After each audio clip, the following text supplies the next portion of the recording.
Assalamualaikum warahmatullahi wabarakatuh. Perkenalkan, nama saya Sarah Fildia. Di sini saya akan menyelesaikan tugas akhir semester di mata kuliah perpajakan dan retribusi daerah.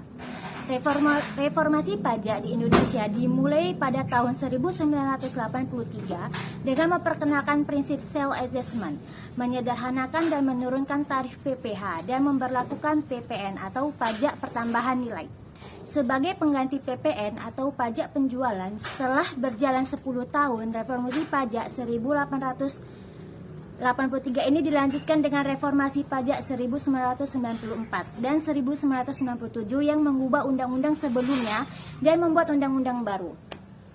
Dalam reformasi lanjutan ini, tarif PPh kembali diturunkan dan mulai diperkenalkan PPh final. Selain itu, pajak daerah dan retribusi daerah untuk pertama kalinya ditata dalam sebuah undang-undang. Demikian juga PNBP atau penerimaan negara bukan pajak dan BPHTB, bea perolehan hak atas tanah dan bangunan.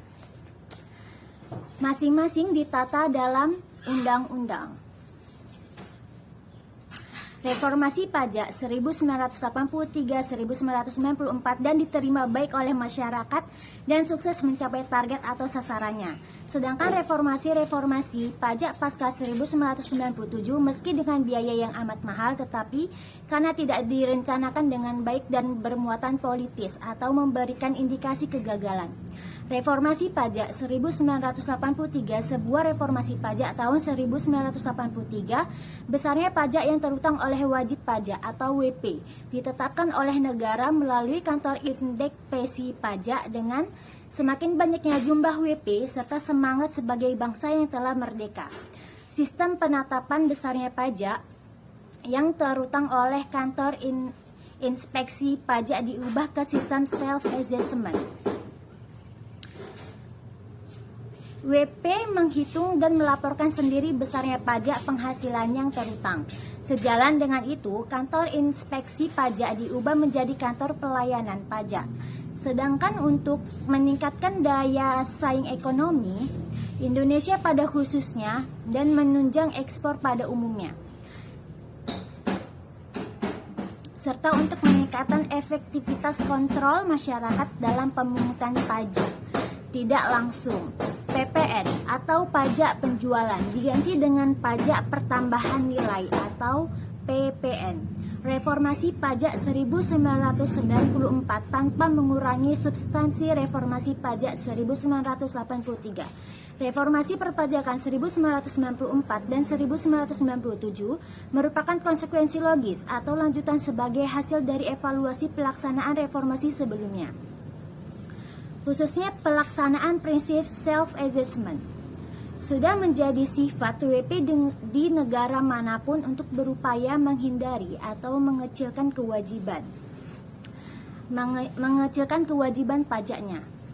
Bedanya di negara-negara maju umumnya, upaya-upaya tersebut dijalankan WP dengan memanfaatkan peluang-peluang legal yang tersedia serta perencanaan pembayaran kewajiban pajak yang baik atau healthy tax planning.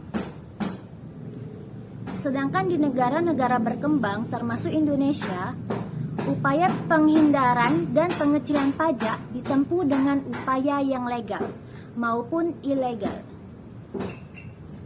Pajak adalah sumber terpenting penerimaan negara dan oleh karena itu, reformasi pajak harus dilakukan secara objektif dengan target dan sasaran yang jelas.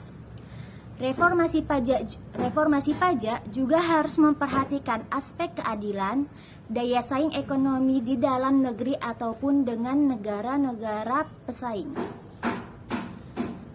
kelancaran dan kemudahan dalam pelaksanaannya, serta dengan biaya yang efisien.